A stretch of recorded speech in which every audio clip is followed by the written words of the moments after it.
Voilà. Bon, on continue la vidéo. Ne faites pas attention, j'ai une voisine grise là ici. Alors, on continue.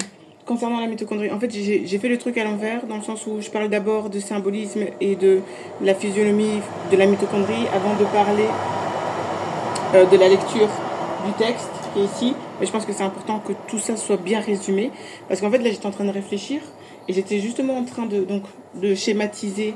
Donc, comme vous avez vu dans la vidéo d'introduction, lorsqu'il y a fécondation, il y a cette lumière. Et une lumière, c'est une information. L'information, elle est donc cette information va être une,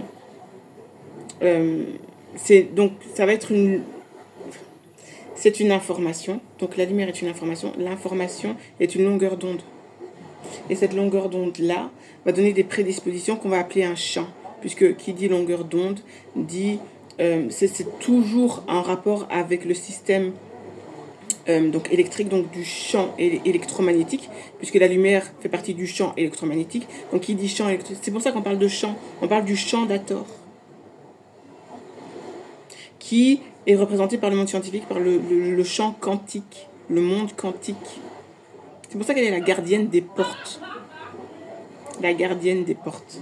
Et donc, en fait, cette énergie, cette chaleur, qui, vous pouvez avoir l'exemple donc des tortues, ils ont besoin de rester dans l'existence. Ces gens sont incroyables. Ça, c'est les fameux amis du papa de mes enfants.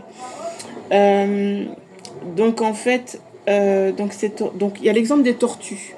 Quand on observe les tortues, quand elles pondent leurs œufs, il y a toute la partie supérieure donc qui va être plus froide, et donc les œufs qui vont, donc la polarité sexuelle qui va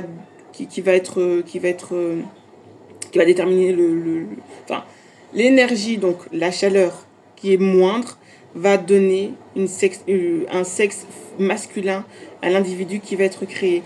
Plus tu es au centre et plus tu vas avoir de la chaleur générée par les autres œufs, et cette chaleur va engendrer des entités féminines. Donc la chaleur est toujours liée au féminin, et c'est ce que le symbolisme va représenter par Hathor, la déesse Hathor, ou la déesse Sekhmet, qui va être représentée dans une robe rouge, qui va représenter l'énergie infrarouge. Et l'énergie infrarouge, c'est l'énergie de la chaleur. Et donc, du coup, cette énergie, c'est ça qu'on parle quand on parle du feu sacré, quand les traditions ancestrales parlent d'un feu sacré, de la flamme, ça représente l'énergie de la chaleur. Et cette énergie au niveau du corps humain va être représentée par la mitochondrie. Et donc, du coup, ça veut dire que moins tu auras plus tu auras une mitochondrie qui ne sera pas,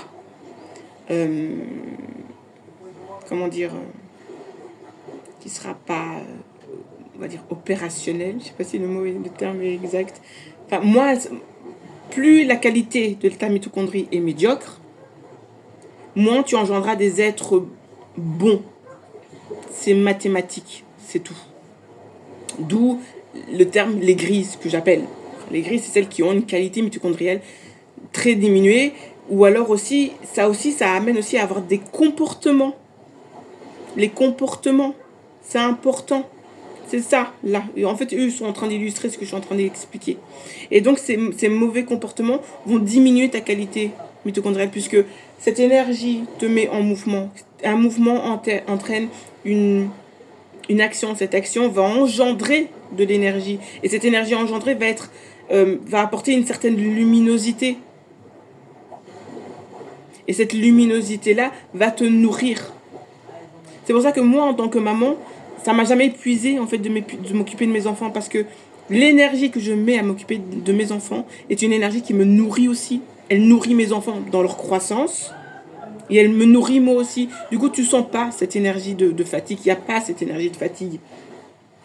Et donc, du coup, c'est ça aussi. Du coup, parce que je me suis toujours posé la question, comment ça se fait que tu vois qu'il y a des personnes qui sont finalement blanches et qui ont cette luminosité. Puisque nous, on est porteurs de mélanine, donc forcément, on a ce qualificatif énergétique lumineux, puisqu'on l'hérite du soleil. Mais pourquoi il y a des blancs aussi qui sont lumineux? J'ai donné l'exemple de la Russie, mais je connais d'autres personnes, je connais des femmes qui sont extrêmement lumineuses, et rien à voir avec celle-là. Mais Mais c'est ça en fait, c'est les actions qu'elles ont posées. Et ces actions qu'elles ont posées, en fait la lumière c'est une vibration. Une longueur d'onde c'est une vibration. Et cette vibration-là va nourrir la qualificative de leur mitochondrie. Et donc du coup va engendrer des enfants bienveillants. Les chiens font pas des chats, c'est pas juste une simple expression. Ça veut vraiment dire quelque chose. Et moi c'est quelque chose que j'ai observé. J'observe qu'il y a des gens très malsains, très malveillants. Ils font des enfants, les enfants sont pareils. D'une manière ou d'une autre, les enfants sont pareils. Je suis exactement comme ma mère. Et mon père aussi. Un peu, ouais. J'ai un caractère comme ça. Ouais. Je suis une militaire, j'attends, je chipote pas. Tu vois? C'est tout. Cette énergie de vouloir protéger mon foyer, protéger mon peuple. Je suis une fille militaire. Tu vois, j'ai hérité de ce patrimoine de mon daron. Et ma mère, c'est pareil. Super bienveillante. Avec une qualité éducationnelle. Franchement, le niveau de ma mère, je l'ai rarement vu et observé. Extrêmement rarement vu et observé. Cette qualité qu'elle a eue, cette énergie qu'elle a eue, de toute façon, c'est comme toutes mes mamans ici. Leur qualité, ça c'est dingue. Je te dis, elles ont été chercher où cette énergie? Mais en fait, c'est une énergie que tu crées en posant des actions. Voilà. Et c'est ça aussi que donc du coup le syndrome Blanche-Neige et donc la lecture du conte, l'explication scientifique et sociale du conte, c'est ça que j'essaye de dénoncer derrière. La vilaine sorcière, la vilaine belle-mère qui est jalouse de l'énergie de Blanche-Neige, c'est de ça que ça parle. C'est de sa qualité d'être une mère à elle, à son tour, dans le sens où c'est les actions qu'elle pose, la reine, qui la rend laide. C'est l'énergie qu'elle met à vouloir détruire la lignée d'une autre femme qui la rend laide. Alors c'est un comportement qu'on peut observer chez les animaux, mais c'est pas la même chose. Et on n'est pas des animaux.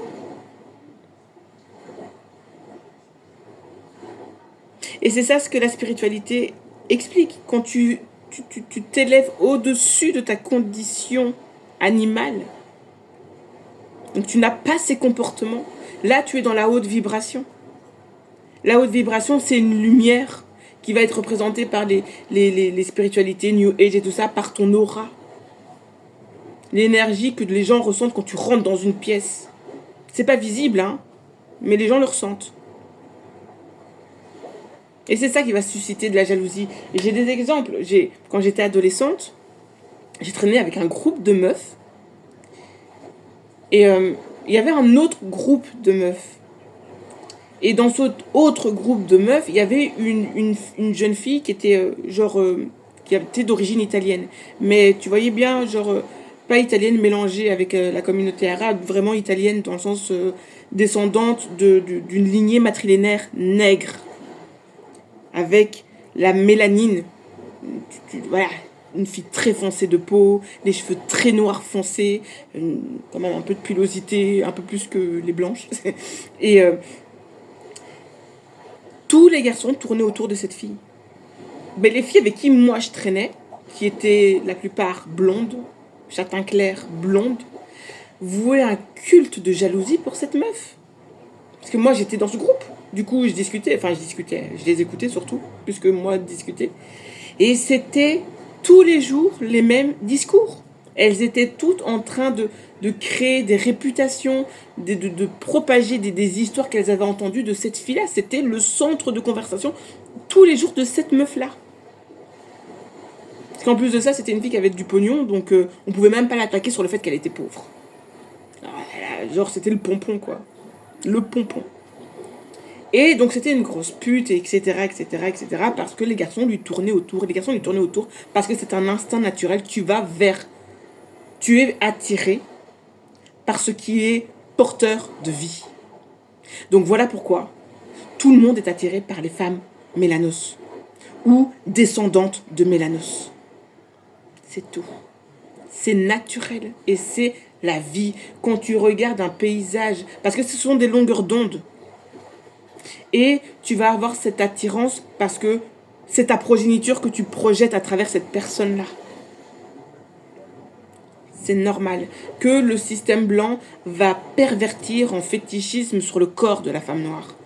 La déesse Asuntot, etc. l'ont bien démontré à travers l'histoire, donc c'est pas moi qui dis que ça s'est passé. Et je l'ai observé dans mon petit milieu de vie, à travers cette histoire-là ça m'a choquée. J'ai arrêté de traîner avec ces filles, je suis partie traîner avec l'autre groupe. J'ai pas raconté, et tu sais, les meufs là, elles racontent ça. Je suis pas dans ces games-là, j'ai jamais été dans ces games-là. Jamais. Mais ça m'avait vraiment marqué que ces filles-là avaient cette obsession sur cette fille. Et aujourd'hui, maintenant que je suis instruite, je comprends. Cette fille est porteuse de mélanine. Et en plus, elle était toute potelée. Elle n'était pas genre squelettique. Elle n'avait pas la morphologie d'une leucoderme descendante néandertalienne. C'était une fille qui avait bien en chair, descendante d'une lignée matrilinéaire nègre. Et la fille était complexée par son corps à cause de ces meufs-là.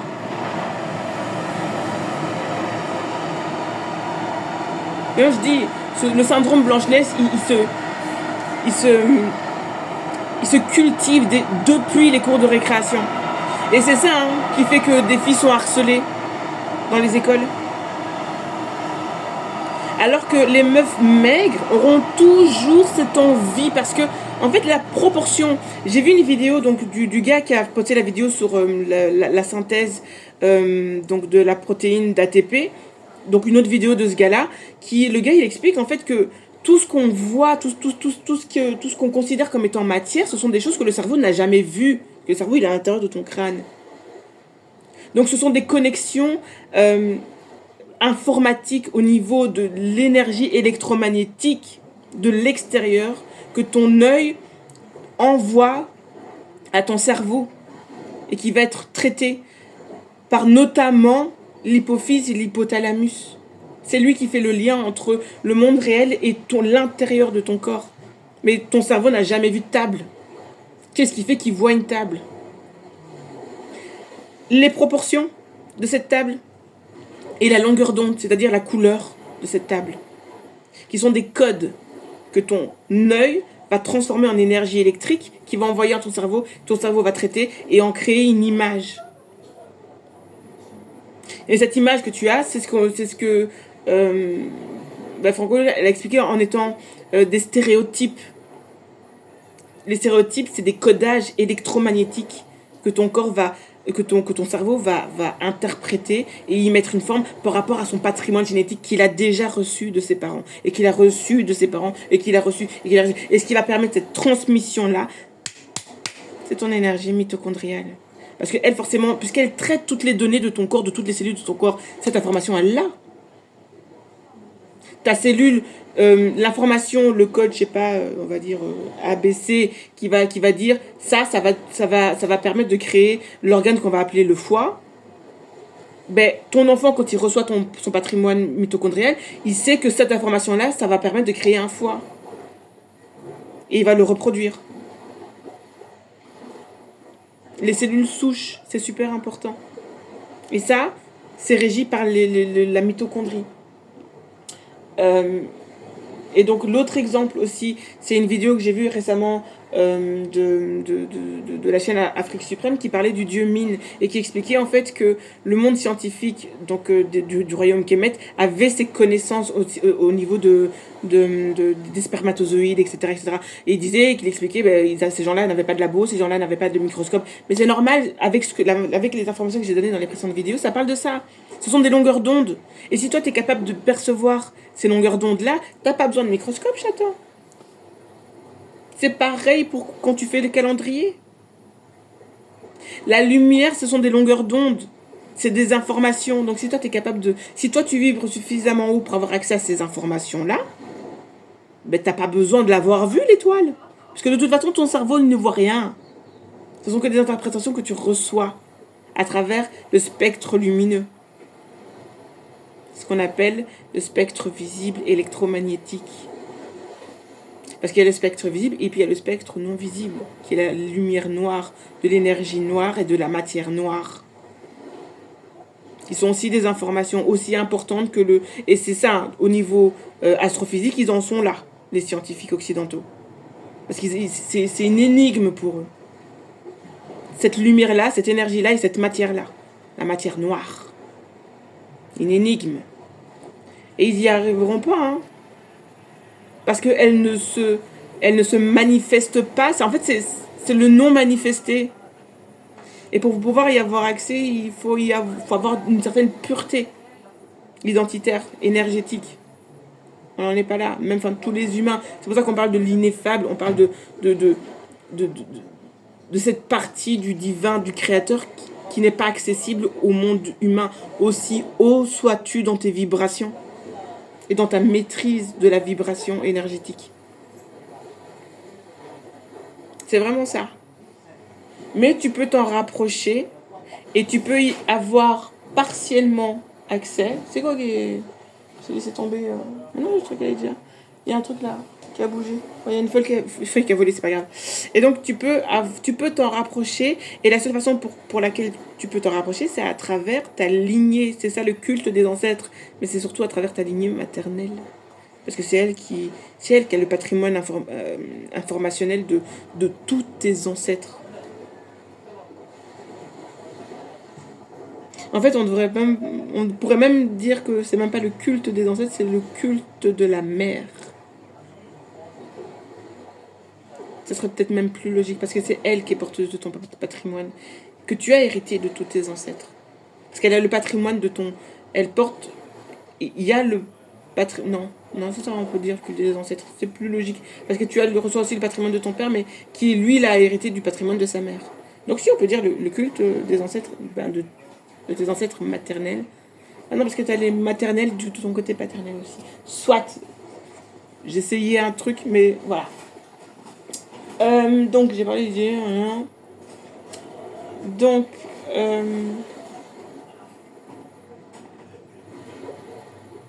j'arrive même pas... Ah oui, donc, voilà, le dieu Mine, c'est ça en fait, donc le dieu Mine. Donc, ça parle donc du spermatozoïde et de l'érection. Parce que l'érection, c'est ça aussi, hein. L'érection, c'est quoi? C'est un gonflement des tissus, donc du sang qui devient un peu plus chaud, et cette chaleur va faire gonfler le sexe. C'est quoi qui produit la chaleur dans ton corps? Ta mitochondrie. Désolée. Encore une fois, et donc ça va dépendre de la qualité mitochondriale que tu vas recevoir de ta mère. Ensuite, et donc du coup, c'est pour ça que c'est important. Moi, je pars vraiment pour une réforme et pour une révolution régénératrice. C'est vraiment apporter la connaissance aux femmes. Parce que ces femmes-là vont engendrer des enfants.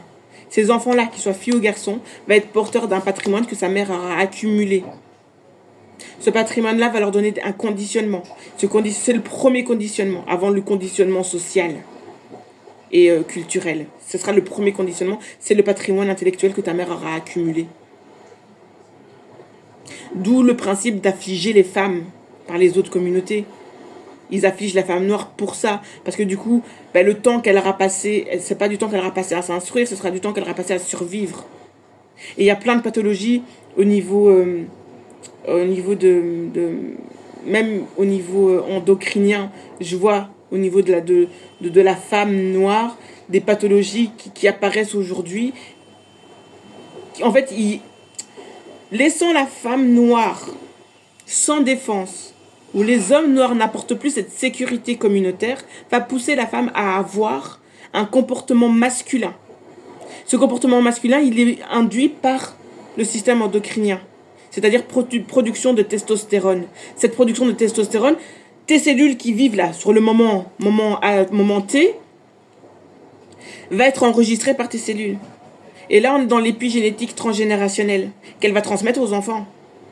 Voilà pourquoi c'est super important. Quand je dis que l'éducation des hommes, là, c'est capital. Si tu veux vraiment sauver la communauté noire, il faut commencer par là. Éduque bien tes garçons.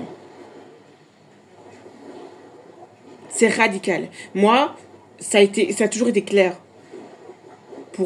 Il faut un bon daron. Et il y a des conditions. Maintenant, j'ai bien compris, la vie m'a bien fait comprendre qu'on peut singer ça. Malheureusement pour moi, je suis tombée sur un singe. Soit, j'apprends de mes erreurs, mais c'est capital. Parce que ces pathologies-là, après, il faudra les soigner après. Donc, vaut mieux prévenir que guérir. Parce que c'est compliqué. Il faut que les femmes aient une sécurité. Il faut que la communauté noire, les hommes noirs, apportent la sécurité à l'intérieur de la communauté. De façon à ce que la simple façon que les hommes des autres communautés n'auront pas envie d'aller trouver une femme noire. Moi, j'avoue qu'il va falloir du chemin. Hein. Mais c'est vraiment par là qu'il faut commencer. Et les femmes, entre-temps, doivent s'instruire. Parce que non seulement sur le plan, là, ici, biologique, tu vas transmettre des choses, mais sur le plan direct social, ça fait toute la différence. Hein. À l'église, elles le sentent. Ça leur fait pas plaisir, ça leur fait pas du bien. Parce que, comme l'exemple que j'ai donné quand j'étais adolescente, donc des filles qui ont un faible patrimoine mitochondrial, c'était pas dit, hein, mais c'est ça, hein. C'est cette énergie-là qu'elles jalousent. Vraiment. Et donc, pourquoi il y a beaucoup de femmes blanches aujourd'hui qui ont un patrimoine génétique qui pourrait penser qu'elles viennent d'une linéalogie matrilinéaire nègre? Tu pourrais te dire que c'est dû au fait que... Mais en fait, non. Elles viennent pas d'une généalogie. Parce qu'il y a un phénomène qui se passe depuis les années 70. Et ce qui se passe, c'est... Donc ici, j'introduis. J'ai terminé. Donc, oui. Donc, j'ai encore 2 choses à dire à ça. Puis, je termine avec l'exemple que je viens de donner pour introduire la lecture. Et puis, après, on passe vraiment à la lecture du texte. C'est la 3e partie troisième partie. Et après, on passe à la conclusion. J'ai écrit quoi? Oui, donc ta qualité mitochondriale va t'apporter... Moi, c'est ce qu'on m'a appris. Donc, c'est la kiné pour les exercices prénataux et postnataux qui m'informent, en fait, qui observent, son observation, c'est que les femmes noires avaient une capacité régénératrice au niveau de ses tissus, au niveau de sa physiologie, après l'accouchement, qui était beaucoup plus importante, beaucoup plus rapide que les femmes blanches. Et c'est ça la qualité mitochondriale. Parce que la mitochondrie, tu te fais une blessure, tu te coupes. Qu'est-ce qui va faire que la cicatrisation sera plus rapide? C'est ta mitochondrie. Encore une fois, c'est ta mitochondrie. Moi, je dis, elle est partout. Elle est partout. Elle est impliquée dans tout ce qui est de l'ordre du vivant. Vraiment. C'est ta qualité mitochondriale. Parce que ce qui va te permettre aussi donc, de produire des cellules mélanodermes. Tu es noir. Tu sais que ton corps, tous les 10 jours, 15 jours, renouvelle toutes les cellules de son corps. Donc ça veut dire que ta peau aussi, tu vois, c'est pour ça qu'on parle de peau morte et tout, que tu dois faire des soins, etc. Surtout au niveau du visage. Donc ça veut dire que ton corps va produire des cellules mélanodermes. Encore une fois, c'est ta qualité mitochondriale qui fait ça. Et c'est ça les liens qu'il y a entre la mitochondrie et la mélanine. Puisque pour reproduire ta molécule de mélanine, donc la mélanogenèse, tu auras besoin de ta mitochondrie. C'est vraiment lié. En fait, c'est même indissociable. Et c'est ce qui fait la différence avec les femmes leucodermes, c'est qu'elles n'ont pas la même qualité. Parce qu'on parle de mélanine, là ici, les mélanodermes ont de la eumélanine et les leucodermes ont de la phéomélanine. Et bien, la phéomélanine ne va plus complémenter autant la mitochondrie pour pouvoir régénérer le corps. C'est pour ça que les corps des femmes qui ont accouché se régénèrent beaucoup plus vite que les femmes blanches. Sauf les femmes blanches qui sont toujours issues d'une lignée matrilinéaire nègre.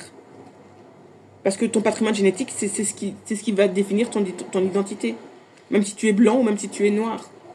Tu peux être plus foncé, mais avec un patrimoine génétique mitochondrial, leucoderme. C'est supra-subtil.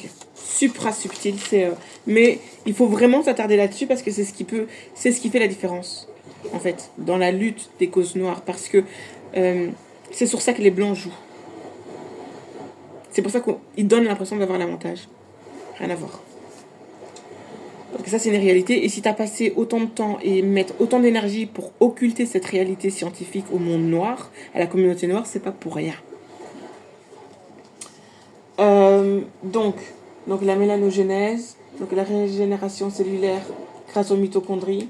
Donc la différence qu'il y a avec la mitochondrie phéomélanine. Donc c'est pour ça que j'appelle ces meufs-là les grises. Et que des fois tu as des blanches qui ont... Et donc un exemple pour prouver que ce que je dis est vrai, parce que le monde scientifique occidental aujourd'hui, ils sont vraiment calés dessus. Et c'est vraiment l'application de ça. Et je vais te donner 2 exemples par rapport à ça. Le deuxième exemple, finalement c'est la lecture du truc ici. Et donc le premier exemple en fait c'est que là ici ils font des expériences au niveau de l'espace, puisque dans l'espace tu as de la matière noire, de la lumière noire et de l'énergie noire, et ils sont en train de taper des molécules dans l'espace parce qu'ils se sont rendus compte que cette énergie là, comparable à la mélanine cellulaire des êtres afro, a une capacité de construction, d'assemblage et d'harmonie, et surtout de maturisation des molécules qu'ils injectent comme ça là-bas.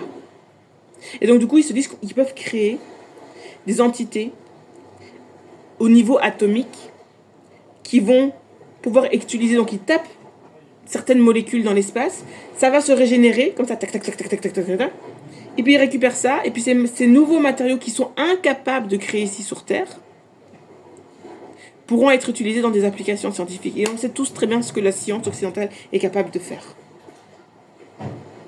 C'est tout. Ils sont en train d'exploiter cette qualité et cette intelligence biologique que les mélanodermes possèdent, chacun. Là où les noirs sont en train de tout faire pour ressembler aux blancs. Et en faisant ça, ils se détruisent en fait. La choco, c'est juste ça. Donc, voilà.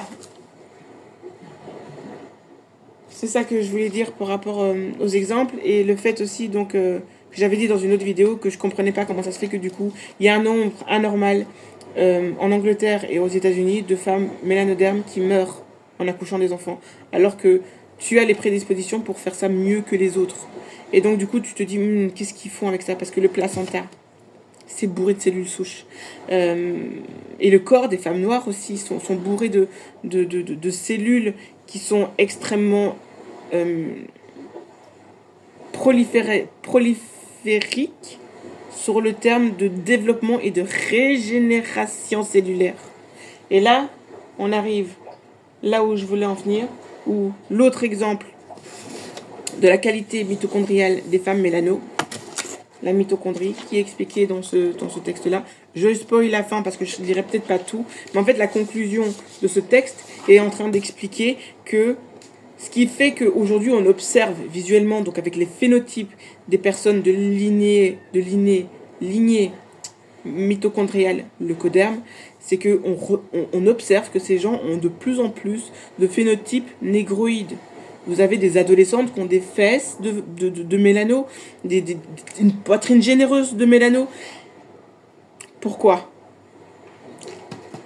À cause des procréations assistées. Uniquement. Parce que les procréations assistées sont faites à travers des cellules d'une mélano qui s'appelle Henrietta Lacks. Et qui a prouvé au monde biologique que les cellules mitochondriales mélanodermes sont immortelles. Et ils sont en train d'exploiter ça. C'est avec ça qu'ils font des vaccins. Tous les vaccins que les enfants ont là. Les bons, hein. Pas ceux qu'ils utilisent pour tuer les afros sur le continent. Tous les enfants ont des vaccins. Hein, pour pouvoir aller en crèche, aller à l'école, tu dois avoir des vaccins obligatoires. Tous ces vaccins-là, la polio, etc., sont été constitués. Donc ça veut dire qu'ils ont un patrimoine un patrimoine génétique mitochondrial de mélano. Et donc ils sont en train de réinjecter ça dans tous les enfants blancs. C'est pas de la théorie de complotiste, c'est une réalité. Je suis maman, mes enfants ont eu leur vaccin. Tu vois? Et après tu t'étonnes que quand elles sont 10-15 ans plus tard, elles ont des corps de mélano. Même plus besoin de chirurgie esthétique, j'attends. Et les femmes qui font des procréations assistées, ben c'est la même chose. Ce qui va permettre de faire la fécondation en laboratoire, Ce sont des cellules de mélano qui sont immortelles, chatin. C'est pour ça, hein, quand la géopolitique parle que, oui, il y a une réelle volonté de diminuer la population mélanoderme, mais ils ne peuvent pas les éliminer totalement. On doit rester un réservoir régénérateur pour eux parce que c'est ce potentiel biologique régénérateur, ils ne l'ont plus. C'est pour ça que je disais dans la vidéo, quand je parlais de la mitochondrie, que la Ève de leur religion, en fait, elle existe, hein, mais c'est celle qui n'est plus porteuse de mélanine. Et qui a une qualité mitochondriale qui n'existe presque plus et qui, surtout, se dégénère à chaque génération. Et ça, c'est les recherches concernant la biologie, où là, il est question... donc, on parle en biologie... j'avais pris la feuille avec le système sanguin, rhésus positif, rhésus négatif, les groupes sanguins. Et il est où ce cours là? Ça ici je suis en physique. Physique. Non, ça c'est mon cours de physique, chouchou. Oh, il y a un terme. En bio. Ah, il est là mon cours de bio. Non, ça c'est pas ce cours-là. Putain, je commence à foutre le bordel, ça va pas. Voilà, ranger tout ça. Voilà, ça c'est physique, ça c'est bio.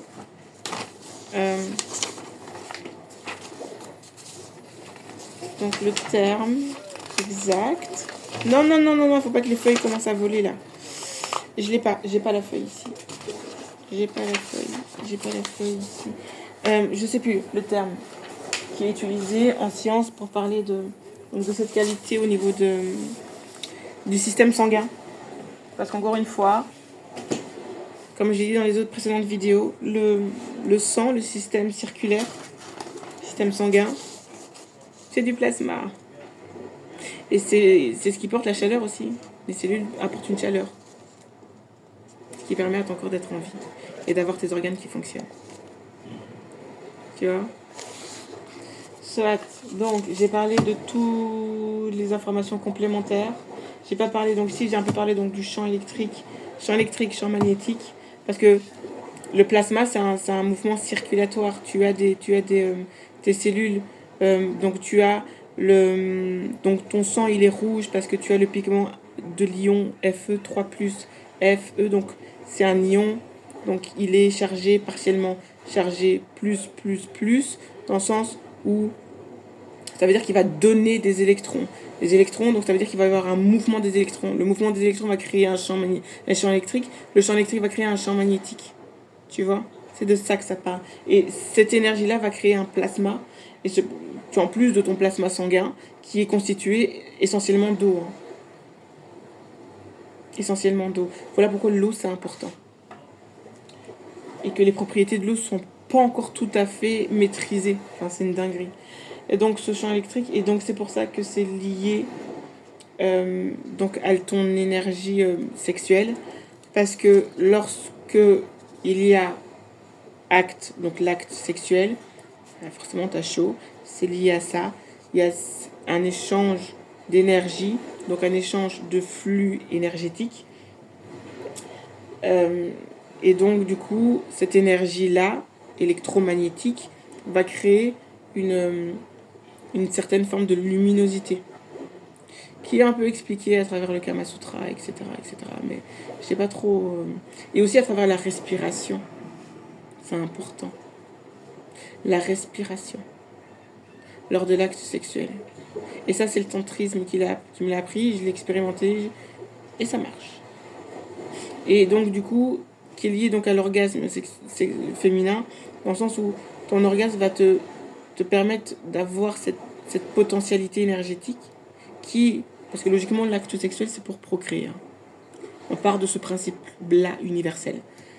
On parle pas de sexe fait pour le plaisir ou la distraction. On parle pas de ça ici. Donc cette action-là va engendrer une énergie et c'est ça le chant d'Hathor.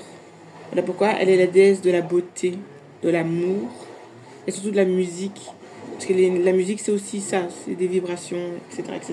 Mais c'est aussi dans un autre domaine. Mais tu as si donc du coup cette musique qui n'est pas audible comme ça là, mais qui a une autre portée pour une autre création. C'est pour ça que on symbolise aussi la danse du couple. Donc, soit une femme qui danse avec le musicien et la musique. Et vous avez donc la danseuse, le musicien, qui va créer la musique. Donc, il crée quelque chose. Et cette création qu'il crée va donner une trinité entre la musique, le danseur. Et en fait, la musique, le musicien, la musique, la danseuse va donner un quatrième élément. Et ce quatrième élément, c'est l'ensemble en fait de tout ça.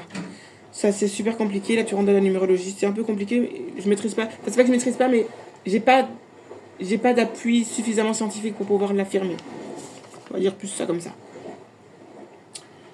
Donc l'énergie de l'orgasme qui est liée à l'énergie électrique, j'ai expliqué. Et donc, quand vous avez l'orgasme féminin, donc il y a l'orgasme vaginal, l'orgasme clitoridien. Donc là, ici, on est plus dans la physiologie. C'est pas vraiment l'objectif ici de parler de la physiologie Enfin, s'il y a le point G. Parce qu'il faut l'appeler vraiment comme ça, parce que c'est la communauté scientifique masculine qui l'appelle comme ça.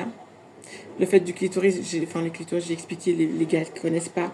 Et donc, du coup, c'est vraiment important que les hommes connaissent le plaisir féminin pour pouvoir engendrer une bonne progéniture. Donc, c'est vraiment dans l'intérêt des deux que le plaisir féminin soit privilégié.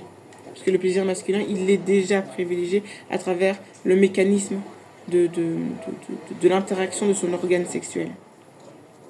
Voilà. Parce qu'en faisant ça, il satisfait son énergie féminine. Tu vois? J'espère que c'est logique ce que je suis en train de dire. Je suis déjà à 36 minutes. Donc je parlais du flux. Voilà. Donc là ici, j'ai vraiment été la plus complète possible concernant l'orgasme féminin. Donc je crois que j'ai terminé.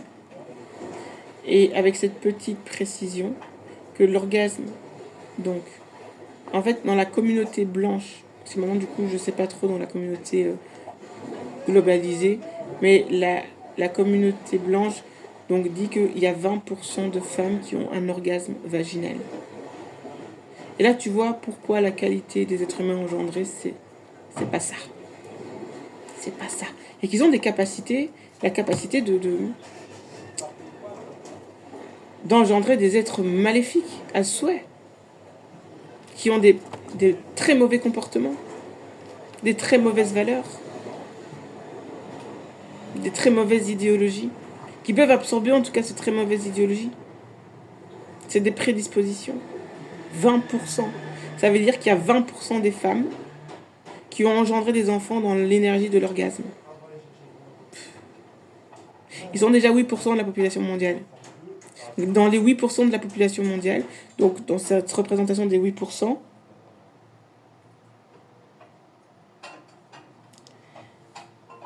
dans la représentation de ces 8%,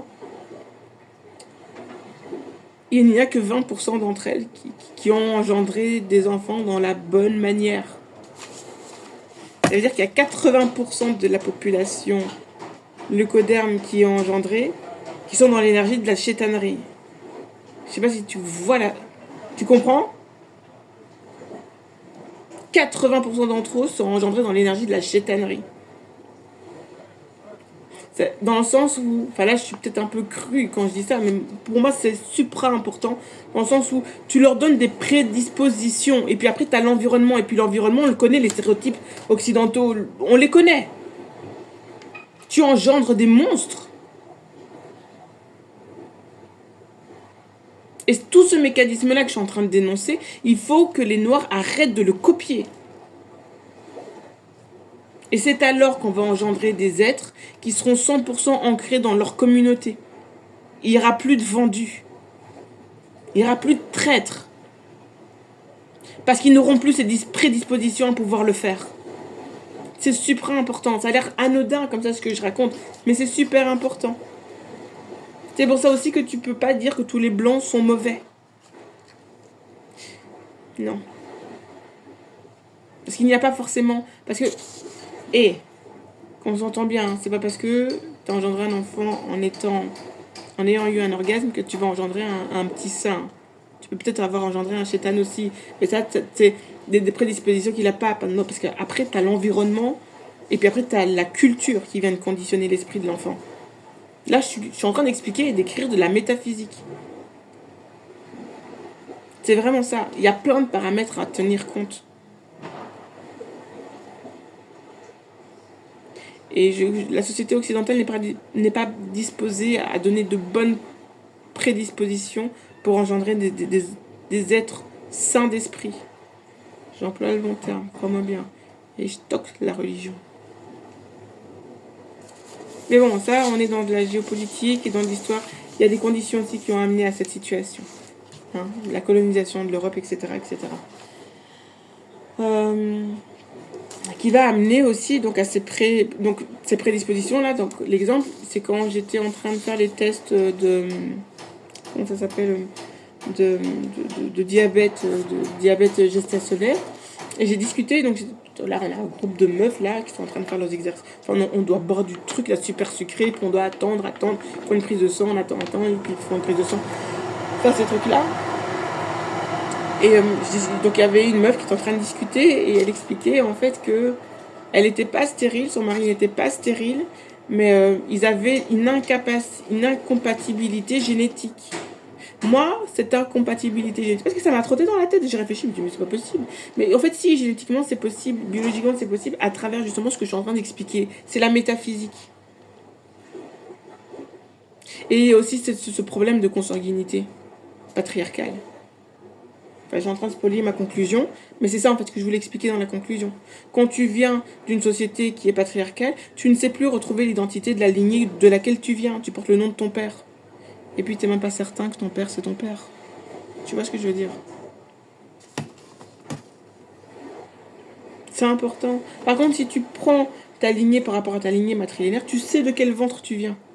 Donc tu sais que si tu rencontres quelqu'un, la compatibilité, tu la connais déjà tout de suite d'entrée. Il n'y a pas ce problème de consanguinité. Il n'y a pas ce problème de maladie qui va être créé à cause de la consanguinité. Ça, c'est un gros défaut du patriarcat. Gros défaut.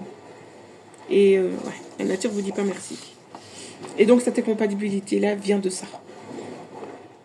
Et donc la meuf, elle expliquait qu'elle avait fait une FIV. Pour pouvoir porter l'enfant de l'homme qu'elle aimait. Et c'est pour ça qu'on arrive à ici. La lecture de ça. Ou spoliant la fin. Mais en fait, ils expliquent. Hein, j'en ai parlé dans une autre vidéo, mais j'ai pas lu la totalité de l'article. En fait, ils expliquent. Donc les FIV, là, ils font ça depuis les années 70. Donc les premiers enfants issus de laboratoires, comme ça dit, expliqué. Donc aujourd'hui, ont à peine une petite quarantaine d'années. Et ils ne savent pas les effets que ça va avoir. Encore aujourd'hui, en 2025, alors que les filles, ils en font à la pelle et à la Rio, chouchou, ils savent pas ce que ça va donner. Ils savent pas la qualité génétique d'individu que ça crée. Mais ils le font quand même. Ils savent pas. Alors oui, ces gens font des enfants, mais ça veut dire que ton recul par rapport à cette pratique médicale occidentale, t'en connais pas les retombées. Parce qu'il n'y a même pas encore une génération qui est passée. Moi, je trouve ça tellement, tellement inconscient.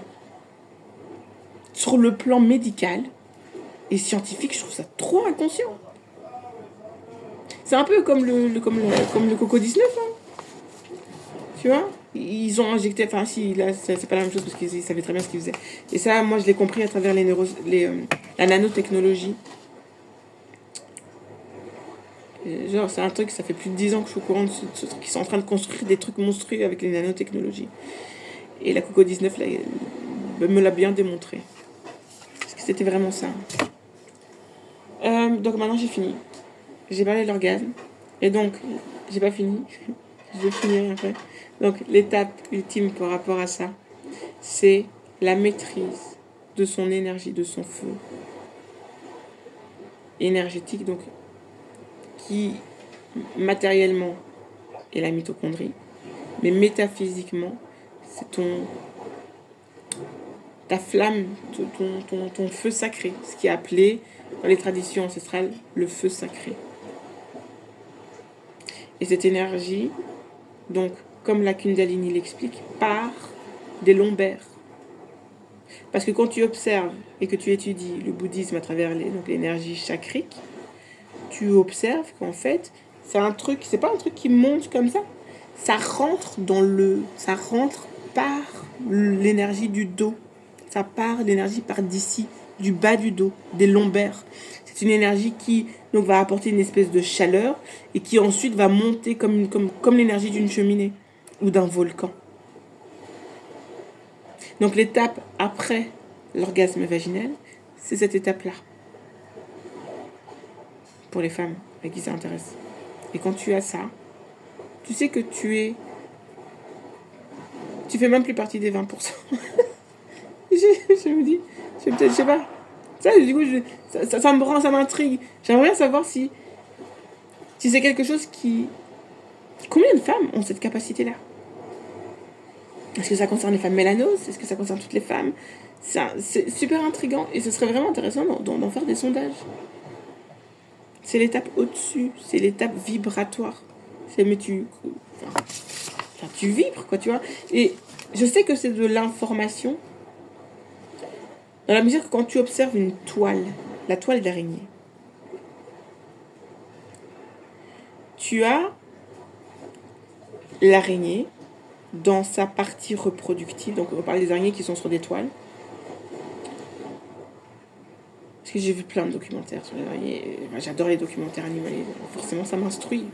C'est la nature qui t'apporte des informations. C'est le divin qui t'apporte des informations.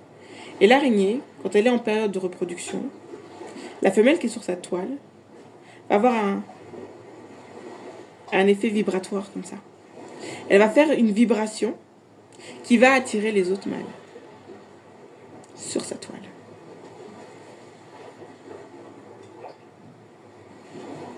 Donc je sais que c'est un mécanisme qui existe dans la nature. Et c'est quand même assez comique que ce soit l'étape suivante de l'orgasme vaginal. C'est... Donc tu as l'orgasme vaginal et puis tu as ce comme une pulsation. Et c'est une information, c'est une communication. Et en fait, ça a un impact tellement important. Je vais conclure avec ça. Après, je passerai à la troisième partie de la vidéo qui sera la lecture du texte. Que je vais vous donner une information personnelle. Que le père de mes enfants, ça l'a rendu extrêmement possessif. À un tel point que je ne pouvais même pas regarder des films avec mon acteur préféré. Parce que si j'avais le malheur de bouger, c'était bagarre. Bagarre. Enfin, bagarre... il y a eu bagarre proprement dit, mais il me tapait une crise de jalousie. Parce qu'il... Enfin, voilà. C'est le père de mes enfants, donc forcément, on avait cette intimité-là. Et il avait bien compris le mécanisme. Il avait bien compris que plus ça... Comme le mécanisme est biologique, plus ça devient chaud, plus c'est bien. Et ça part ici du bas du dos, hein. Tu comprends? Est-ce que tu vois ce que je suis en train de t'expliquer là? Parce que là, je suis en train de dénoncer quelque chose. Tant pis, c'est plus un secret. C'était même pas une question, c'est mon intimité. Mais là, je le partage à ma communauté pour prouver quelque chose. Et en même temps, ça explique à quel point il y a des gens qui ont un problème ici. Hein. C'est psychiatrique, un chouchou. Le Yamnaya, là. Soit, je passe à la troisième partie de la vidéo, qui est la lecture. À toutes.